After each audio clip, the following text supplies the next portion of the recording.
కొంచెం ఇష్టం కొంచెం కష్టం కొంచెం ఇష్టం కొంచెం కష్టం.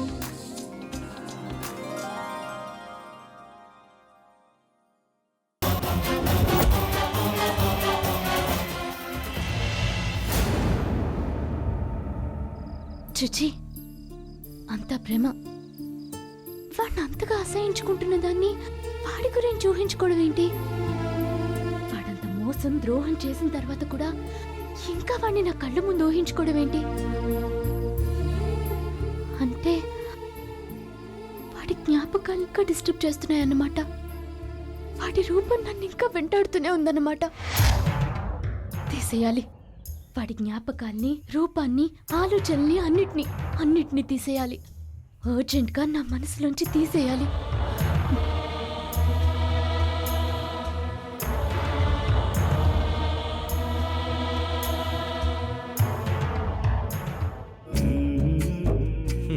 తీసేయలేవబ్బా, చాలా కష్టము. అదంత ఈజీ కాదు. ఎందుకంటే ఈ క్షణం నుంచి నేను ఇంకా ఎక్కువ డిస్టర్బ్ అయ్యే మాదిరిగా చేస్తాను.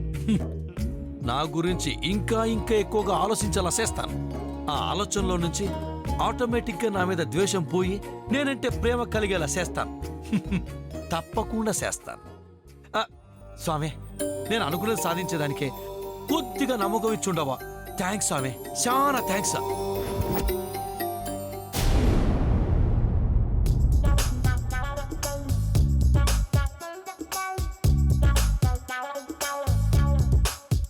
రాను రాను మాస్టర్లంటే గౌరవం కానీ మర్యాద కానీ లేకుండా పోయింది. గురువులు దైవంతో సమానం అంటారు. కాళ్ళకు దండం పెట్టి పూజించాల్సిన గురువుని అలా చెంపదెబ్బలు కొడతాడా? వాడు బుల్లబ్బాయి కాదు, బుల్లెట్ వేసుకుని తిరిగే బండబ్బాయి. పిల్లల్ని కొడితే తీవ్రవాదుల్లా తయారవుతారు. అందుకే వాళ్ళని ప్రేమగా జాగ్రత్తగా డీల్ చేయమని చెప్పడం నేరమా? ఛీ, మంచితనానికి పొత్తిగా రోజులు లేకుండా పోతున్నాయి.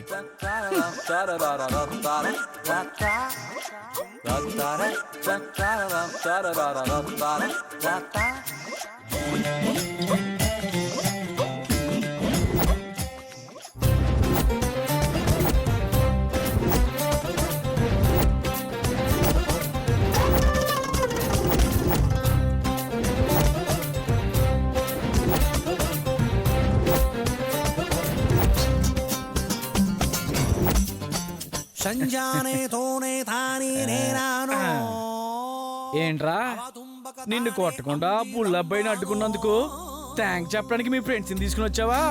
కానీ అలా చేసినందుకు వాడు చేత కొట్టేశాడు రా బాబు.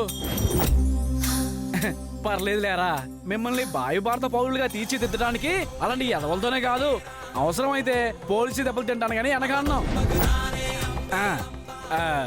చూడండి పిల్లలు, ఈరోజు చెట్టు నాటితే రేపది భవిష్యత్తులో మనకు ఫలాన్ని ఇస్తుంది. అలాగే ఈ రోజు మీరు బాగా కష్టపడి చదివారు అనుకోండి, ఆ చదువు మీకు మంచి భవిష్యత్తుని ఇస్తుంది. అందుకని మీరు ఇలా రాళ్ళు గీళ్ళు పట్టుకోకుండా బుక్స్ పట్టుకొని తిరగండి, సరేనా? ఒరే, బుల్లెబ్బాయిని కొడితే మాస్టర్ 10 రూపాయలు ఇచ్చారా? అరే, మాస్టర్ కొడితే 100 రూపాయలు ఇస్తారా? కొట్టండి. నన్నే కొడతారా?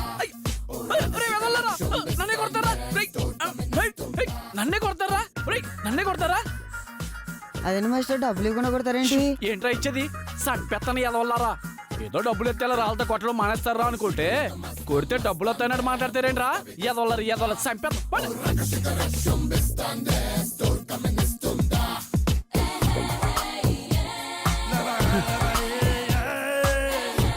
పిల్లల సైకాలజీ ప్రకారమైన డబ్బులు ఇచ్చాం కదా, ఇలా తేడా కొట్టేసిందేంటి? ఓహో, పాత పుస్తకాల్లో చదివాం కదా, ఫార్ములా కూడా పాత అయిపోయి ఉంటది. సంపేత్తన రే. అబ్బా,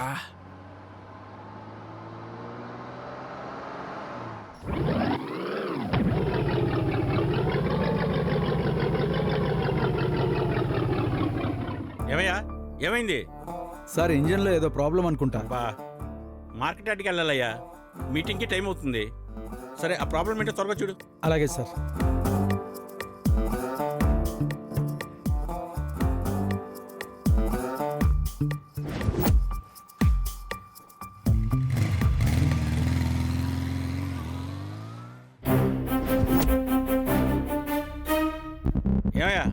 అయిపోయిందా?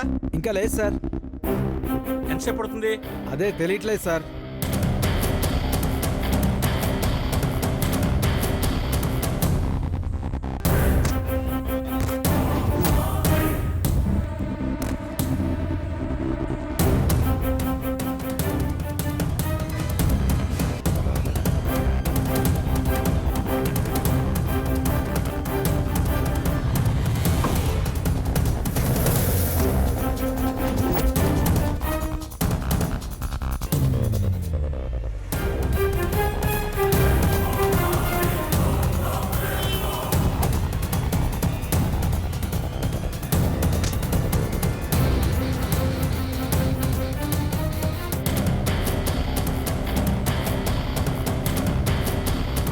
సార్ ఒక్క నిమిషం సార్, కొంచెం ఇది పట్టుకోండి సార్.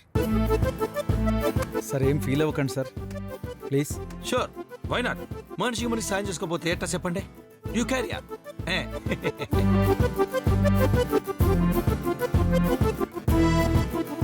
శ్రీమంతుడి సినిమాలో మహేష్ బాబుకి ఆ ఊళ్ళో ఎంత పేరు వచ్చిండదో, ఈ ఊళ్ళో మనకు కూడా అంతకంటే ఎక్కువ పేరు వచ్చేలా ఉంటది. బాబు ఇంకెంతసేపు పడుతుంది? సార్ టైం పడుతుంది సార్. ఇదేంటిది? గొంతు లక్ష్మణ మామలా ఉండదే.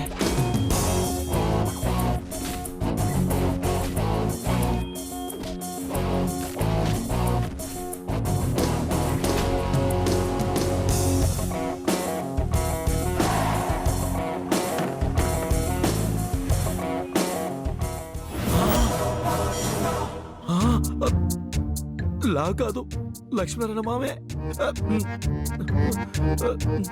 ఓయమ్మ, ఇప్పుడు మామగారు నన్ను చూస్తున్నాడంటే యుద్ధం భయానకం, బీభత్సమే కదరా సామే. ఇదిగో బ్రదరు సార్ కొంచెం పిరిని కానీ. ఏం అర్జెంటా సార్? కాదు, టెన్షన్ అయ్యా. ఏం సార్? ఏం లేదు, నువ్వు కానీ సావే కానీ. అలాగే సార్. రా దత్తుడు. ఏం లేదురా, రామాలయం వీధిలో కారు ఆగిపోయింది. మార్కెటింగ్ యార్డ్లో మీటింగ్కి టైం అవుతుంది. ఎవరినైనా పంపిస్తామని ఫోన్ చేశాను. ఏంటి, నువ్వు వస్తున్నావా? సరే సరే, త్వరగా రా. ఓయమ్మ, వీడు దత్తుడు కాదా, చిన్న సైజ్ జముడా. వీడు గాని ఇక్కడికి వస్తే తుఫానికి సునామీ తోడైనట్టే. ఇట్ట ఇరకపోయి ఉండవేంద్ర సావే.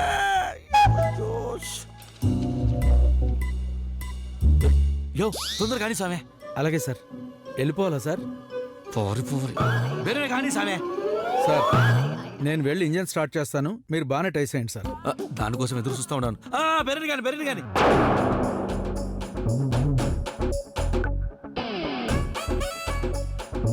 మీరు బాగానే టైసేయండి సార్.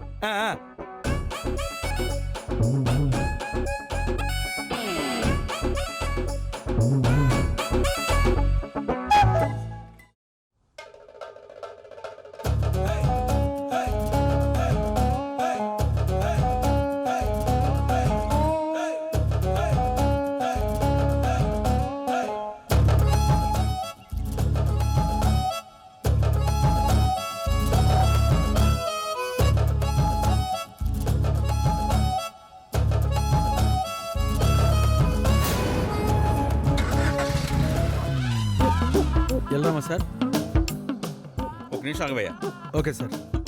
ఓయమ్మ, కోప చూసి చూసున్నాడు. సాయం చేసినందుకు థ్యాంక్స్ బాబు. పర్వాలేదులే మామా. ఏమన్నా?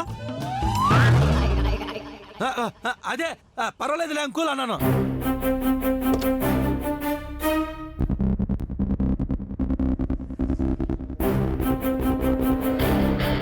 అటు తిరిగి సమాధానం చెప్తావేంటయ్యా? ఇటు తిరగచ్చు కదా. తిరగొద్దు. నేను తిరిగితే మీరు చూడలేరు, చూసినా మీరు తట్టుకోలేరు. చాలా ప్రాబ్లం అవుతుందా? పర్వాలేదు లేవయ్యా, తిరుగు. అయ్యో నా మాట వినండి ప్లీజ్. అవును, నీ గొంతుని ఎక్కడో విన్నట్టుందయ్యా.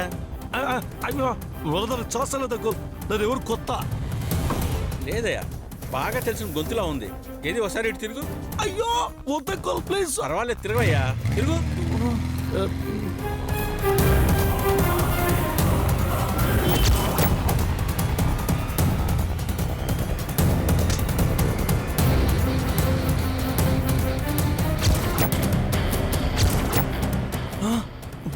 ఆ అగ్నికి ఆజ్యం పోసే మాత్రమే వీడు వస్తున్నాడు ఏంద్ర సామే. ఒకసారి తిరగబయ్యా. ఏది నీ ఫేస్ చూపించు.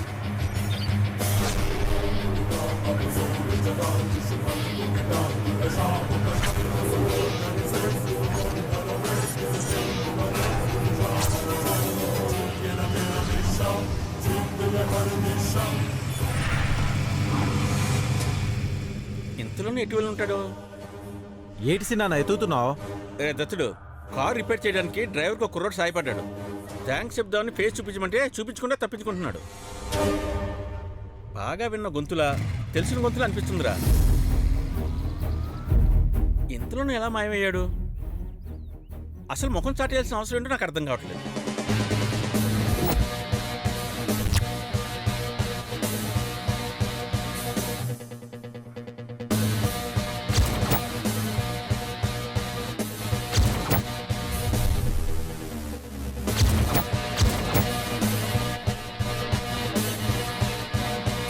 కార్ కింద కూడా ఎవరు లేరుగా చిన్నానా? రే దత్తుడు, కారు కింద ఎందుకు దాక్కుంటాడు రా? ఎటో వెళ్ళిపోయి ఉంటాడు. సరే సరే, నాకు టైం అవుతుంది, వెళ్దాం పదా. నేను కారులో వచ్చేస్తాను, నువ్వు బండి మీద వెళ్ళిపో. సరే తొందరరా.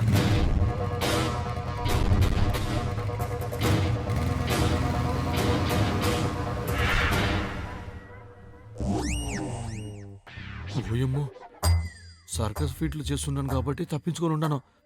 లేకపోతే ఈ పాటికి నా చేత సర్కస్ ఫీట్లు చేయించుండే వాళ్ళ.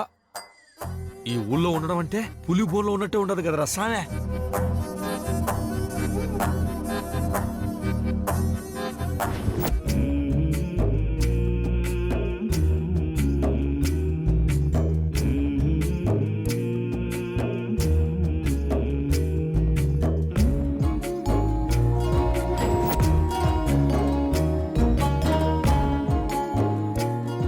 వాణ్ణెవరైనా గుర్తు చేస్తేనే తట్టుకోలేకపోయేదాన్ని.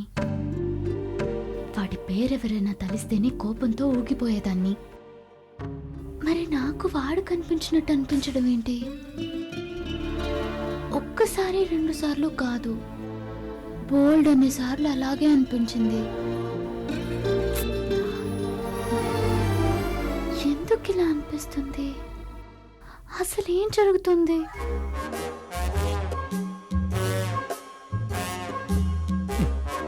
అజ్ఞాతంలో ఉన్న పాండవుల మాదిరిగా దాక్కుని తిరగాల్సిన పరిస్థితి వచ్చిన్నది కదా రసామే. అది ఇల్లు కాదు, పులిబోని మాదిరి కనిపిస్తా ఉండదు. తెలిసి కూడా రిస్క్ చేస్తా ఉన్నాను. ఏం చేస్తావా? లైఫ్ అన్నాక రిస్కులు, హీరో అన్నాక రిస్క్ ఫైట్లు చేయాలి కదా, తప్పదు కదా. అయినా వాడి రూపాన్ని, వాడి జ్ఞాపకాన్ని ఇంతగా అసహించుకుంటున్న నేను వాడి గురించి ఇంతసేపు ఆలోచించడం ఏంటి?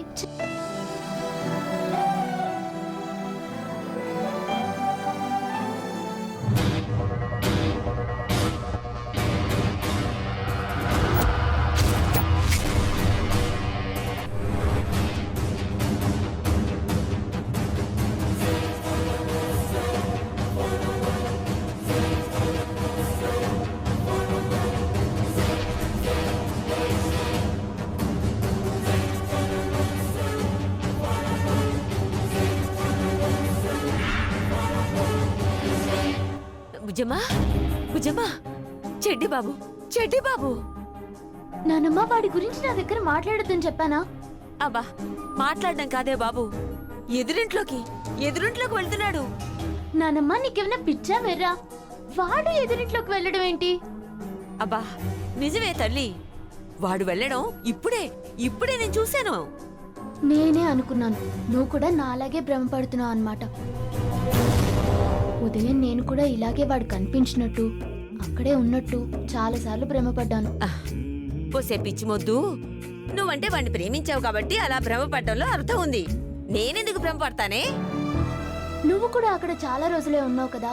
వాణ్ణి చెడ్డి బాబు అని పిలుస్తూ సొంత అమ్మమ్మ కంటే ఎక్కువ ప్రేమ చూపించావు కదా. అందుకే ఇంకా అదే భ్రమలో ఉన్నట్టున్నావు. భ్రమ లేదు, గోంగూర లేదు, నువ్వు నోరు మీవే. వాడు అలా లోపలికి వెళ్ళడం నేను కళ్ళారా చూశాను. చాలే ఆపు నానమ్మా. వాడికి పల్లెటూరు వచ్చేంత గొప్ప మనసు లేదు.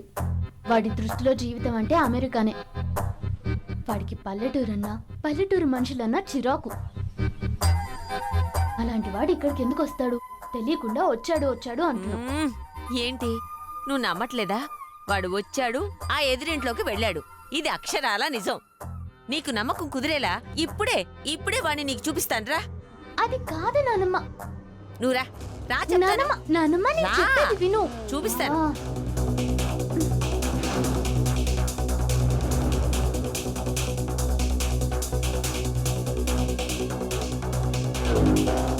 నానమ్మ నేను చెప్పేది విను. రా బుజ్జమ్మ, రా చెప్తాను.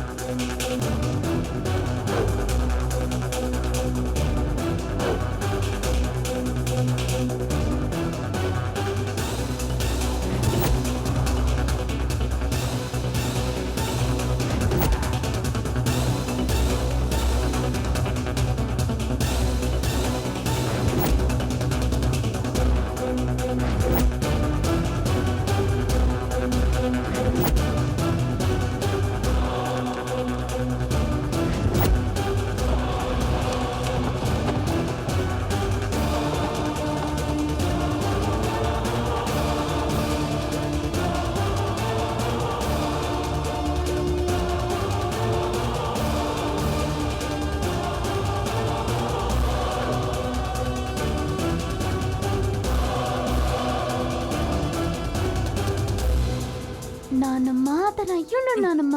లేదే, అతను ఇక్కడే ఎక్కడో ఉంటుంటాడని అనిపిస్తోంది నాకు. ఆ, రా చెప్తాను. రారా.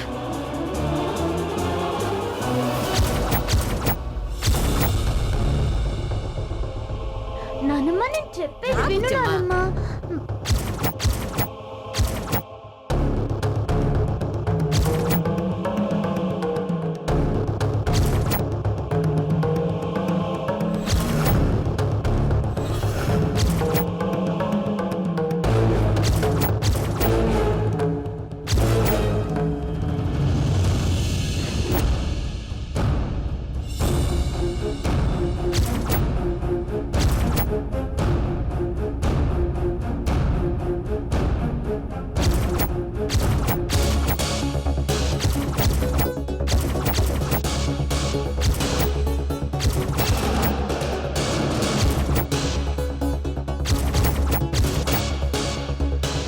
చూడు బుజ్జమ్మ, చెబితే నమ్మలేదు కదా. అడుగో, ఇప్పుడేమంటావు? ఇక్కడే ఉన్నాడు.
అయ్య బాబాయ్, ఏమైందండి కుమార్ గారు అలా చూస్తున్నారే? ఏమైంది? కొత్తగా ఈ అవతారం ఏంటి మాస్టారు? ఇదా? ఏం లేదండి, ఇప్పుడు జుబ్బాలు వేసుకొని తిరుగుతుంటే ముసలి పందులు అంటున్నారుగా, కొంచెం స్టైలిష్ గా ఉంటుందని. రోజు మా ఆవిడ ఒకటే గొడవండి, అందుకే వేషం మార్చాను. ఎలా ఉన్నానండి? సినిమా హీరోలా ఉన్నానా? అయ్య బాబాయ్, మాట్లాడండి బాబు. అవును, ఎందుకు వచ్చారు? ఎందులో చెప్పనే లేదు. మా మేడం పిలవమంటారా? పర్వాలేదండి మాస్టర్ గారు, నానమ్మ వెళ్దాం పద. అయ్యి బాబే బుజ్జమ్మ గారు ఏం పని మీద వచ్చారో చెప్పనే లేదండి